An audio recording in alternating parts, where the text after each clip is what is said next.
They said recovery was about getting sober, but for us, it's about getting real. This is I Swear I'm Real, where the trans and non-cisgender voices reclaim the mic, and healing sounds like truth in all its messy, human, divine form. I'm your host, Alex Vaughn. My pronouns are they and them. I'm a recovery coach, a peer support specialist, parent, poet, speaker, podcast host, and witness to the sacred act of becoming. Let's talk about recovery that includes every part of who we are. Today's episode is about MAGA. I know some of you all might not want to hear about that, but I think it's actually a really important conversation, and we're going to travel the route. So years ago, I don't know about you, but I like talking to trees. I was laying in my office shortly after my daughter had come out and I had come out trans, and was navigating these really big waves of what transition involved. And what I was experiencing was the amount of hatred, self-hatred all around me in the person that I was married to, my family of origin, just not really wanting to know themselves. And here I was, trans, non-binary, and I have a trans child. And I'm like, I don't understand how people don't want to know. They don't want to know. They don't want to know themselves. And so this episode, I guess I could title it, MAGA is a group of domestic abuse survivors who don't know they're survivors yet. And we're going to get into why and how there's already an other side. So weeks ago, what looked like an outburst of losing my shit in my own kitchen on my white cisgender gay male friend who confessed voting for Trump was not on my bingo card for that day. However, the events confirmed the foreboding sense I'd had earlier, that in the hours earlier, that it would be a clarifying night. We can get into spirituality and clairs on another episode. But my body had long ago set a boundary, but my words had been taking a while to catch up. Sitting at my table with my wife as we listened, telling myself to hear him out, my jaw started to tighten, and I imagined tree roots sprouting out of the bottoms of my feet and into the wood floor beneath me. The force I have faced time and time again, the thing bigger than me, steadied itself on the line inside the line. Two parts of me roared at the same time. The part of me that didn't want it to be true, and the part of me that had enough. Realizing this wasn't going to be a fight, but another act of resilience and resistance. My words echoed in my chest with an increasing intensity 3 times before I exited the room. It's not true. My friend's justification for standing beside an abuser and a perpetrator would not be tolerated, as heartbreaking as the situation had become, and certainly not in my house, my sacred space. With 2 of us in the family being transgender, an identity his quote-unquote leader willingly wants to eradicate, regardless of any reasoning, the inevitable collision was finally happening. Common for cisgender white men who can't stand appearing vulnerable. His mask had cracked and the light started to ooze out. Instead of letting it be, he scrambled, losing ground. It was the moment that spoke the loudest. Wanting to cry for him, he wanted me and my wife to be accepting and affirming of abuse, of oppression, of his own victimization. In my head, affirming your alliance with someone who lives and breathes covert abuse on millions of people, let you get away with, let's all agree to disagree, willingly get sucked into the superiority cult you call human rights and free speech, stand idle while you sit there and tell me you voted for a person who abuses entire groups of people, including you? Why aren't you as angry as me? And do you even realize who you're talking to? And then it hit even harder. He didn't. Not at all. He's completely numb. He went on to regurgitate the dehumanizing script supremacy gave him at birth, the one that rips microphones out of tiny little hands, selling them a story of how life should be. Let's just let the dust settle, he said. Except there was no dust to settle, just a giant chasm lulling between us, echoing within the walls of my kitchen were his darkest shadows flying amok. Standing up, elongating my spine, and opening my lungs to speak to him in a manner I'd never heard, he'd never heard before, I shoved them all out the door. Many uncomfortable questions arose in me. Am I being too stubborn?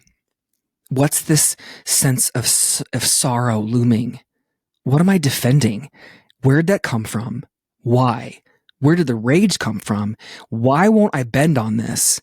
And what is it here to tell me? And do I need to apologize to him? Upon arriving upstairs to our primary bathroom, I brushed my teeth, contemplating the answers to these questions, and perhaps also to wash the disgusting tastes of supremacy, of his supremacist shit out of my mouth. What was so apparent to me was the absence of an inner critic. How far I had come. Sitting on the bathroom floor next to the tub, calm and curious, spread over me. My heart was not racing from worry or fear I'd done something wrong, but moving through acts of allyship and advocacy. Self-preservation fuels my curiosity. I had just run out in the middle of the street again and squared my chest to another cisgender man's fragile ego. He couldn't even look at me when he was speaking. I sighed. He wants to be let off the hook, to have everything while he stands for no one. This is what I faced for the first 40 years of my life. The cycles of chronic invalidation, the infinite and missed opportunities of connection, feeling humiliated for being wired differently. The amount of time and dedication I've given to my heart, transmuting anger and hypervigilance into courage, outweighs all his idealizations of who this president is. As a queer, transmasculine, non-binary person, my journey has ultimately been about conscious integration. Inevitably, though, that includes disrupting cisgender men. My experience has led me through a process of surrendering, which many cisgender men tend to view as weakness. Surrendering is where I wholly invite in audacity because supremacy co-opts cisgender men to request transgender diminishment. I've witnessed this among even some binary transgender men who engage in various and similar baiting techniques, while non-binary transmasculine identity is less male than their version. It's quite telling. When the demands take up all the space in the room aren't met, cisgender men resort to fits, larger attacks, and supremacist conditioning teaches them that the prize is some form of rank and status, overlooking authenticity and core power completely, which always requires a relentless commitment to transforming themselves emotionally and psychologically. They hide while fragmentation eats them alive. I cannot ignore that this gives greater context to why over 7 years ago, on the first day we met while out with friends, he playfully pushed my wife aside, saying I was now with him. This joke lasted for years. My presence, though not about me directly, inherently rattled his cage, which undermined his patriarchal and heteronormative assumptions of where my masculine alliance belonged. And even back then, we all laughed and played along, but the river rumbled under the surface of our human complexities. Look, we are spiritual beings having a human experience, and MAGA mirrors the opposite. I wonder if this is why they double down on inclusivity, collective awakening, and consciousness. They live by unconscious patterns of behavior, chasing light to appear enlightened and spiritual. I used to work with a MAGA woman who would frequently say she was going to manifest it, while simultaneously refusing to engage in the deeper workings of intersectionality, inclusion, and belonging. Upon invitation, she acted as though I chopped off her hands and left her bloody stumps on the coffee shop table. Horrified that she was unable to see that that's what MAGA had already done to her, I became the target. I became the one to blame. I was her scapegoat. MAGA enabled her learned helplessness, celebrating the suffocating perfectionism, and teaching her she'd gain power by suppressing emotions that were swirling in her gut. Spiritual frameworks that do not include social justice frameworks are simply repackaged oppression. Another way supremacy tries to dupe all of us. We cannot ignore the shared reality that any human rights movement has to include internal work. This is about building capacity, internal capacity, and interpersonal capacity. We are leaving behind the world that only recognizes cognitive intelligence. We are coming into the world where multiple intelligences are being acknowledged, and not like there's a choice. It's happening already. But who cares if you're smart? If your emotional intelligence is shit. We are entering the era of the human heart. And more than ever, we are called to uncover the ways we are all connected. And yes, there is a line, a thick one. As much as we want to bulldoze through the power of self-identification, MAGA's momentum is fueled by detaching from inner voice. There's a difference between conflict and abuse, and we must teach and know the differences. If MAGA had a mission statement, it would be something like this. Dismissing the unique and diverse language that weaves the invisible fibers of our humanity, getting people to perpetuate cycles of self-hatred. As a transgender person, as a transgender and non-binary person, here's where my identity enters the room and blows up any cisgender person's, gay or straight, narrow view on authentic existence. Trans clarity is not a weapon of greed, though many treat it as such.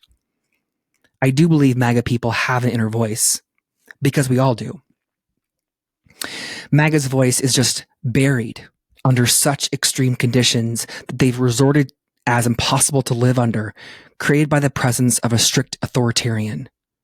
But this is how enmeshed systems stay afloat, and another reason why their days are numbered. There are too many scapegoats, me being one of them, who speak inner truth, which by design dismantles the entire system. Side note, if y'all want to see a good representation of how the patriarchal pyramid is crumbling, go watch Martha Beck's Sugar Cube experiment. It's amazing. MAGA rejects itself by rejecting others, confusing their disgust and anger with freedom and victory. It is very human to follow the pathway of least resistance, and to MAGA, it's the only pathway. Meanwhile, they are filling up their Lululemon water bottles with margaritas for 3 p.m. school pickup. They watch trans porn, unable to understand what they're doing and why they're doing it. They say things like, "I love trans people, but..." That's where my cisgender gay friend tripped and fell flat on his face. I don't live by someone else's butt. I don't have time for butts. I move at a speed outside supremacy's sludge, which is exactly why the daggers they will throw will never slow us down. Not because we're better, but because we don't exist within dominant expectations. We live out beyond. I don't know what it's like to be cisgender, and sometimes being transgender feels like being a time traveler, knowing linear time is only for human consumption. What struck me so deeply was seeing how withdrawn he'd become. The apathy he exhibited towards his own life, a symptom of being emotionally and psychologically abused. It was the panic of being found out that was the most concerning. Over the years, I'd been listening and taking notice of things he said and did. Everything was a clue. The slippery slope had now become a mudslide on my kitchen floor. Some people live their entire lives in pre-contemplation, saying things like, wasn't that bad, and this is just how I am. They externalize blame. Well, if these people didn't push my buttons, I wouldn't react so poorly. They are chronically defensive, use humor to deflect accountability and responsibility. But the biggest telltale sign, they intellectualize pain. I've been there. Highly produced podcast, everybody. That's my dog.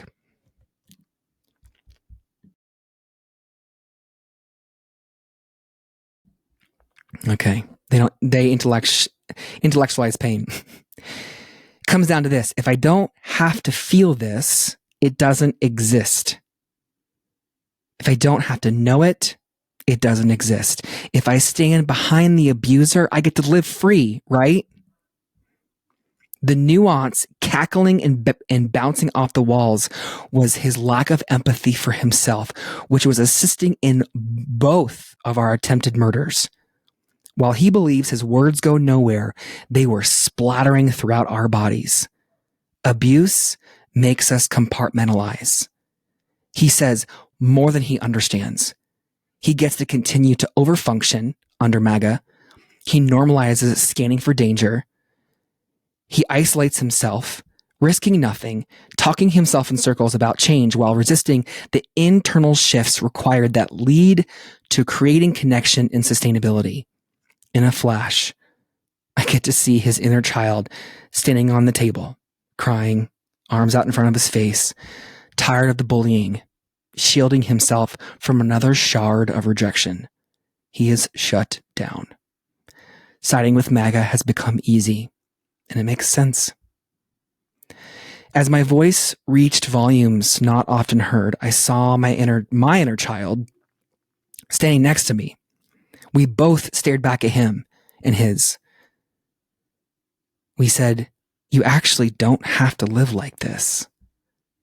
But he mumbles and fumbles around. MAGA models of avoidance and denial of diverse lived experiences. It celebrates staying numb. Critical thinking is scary and disloyal to the enmeshed system. It becomes a betrayal of conformity, turning on you if you dare question authority. MAGA lacks sustainability and stability. They use quiet and loud violence to fight violence. Representative was a necessary ending of an era relating through our trauma. They display desperation, grasping for a sense of safety from someone where it doesn't exist. Slow erosion. They are the frogs in the boiling water, being told the only validation they need is that from the abuser. Balls of magic. Dear listeners, I believe we will be studying MAGA for generations to come. I can already imagine discussions in the dissertations written by the psychology students, the anthropology students, the sociologists, and any other applied and interdisciplinary fields. The walls are crumbling, the masks are dropping, and our hearts are deepening. The time really is now.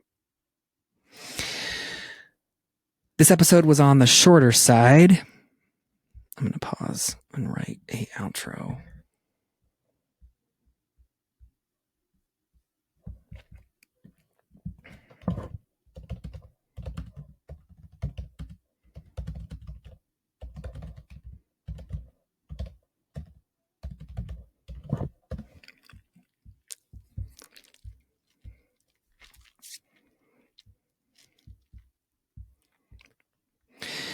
Thanks for listening to I Swear I'm Real, a space for recovery-based conversations, truth, and transformation through a transgender and non-cisgender lens.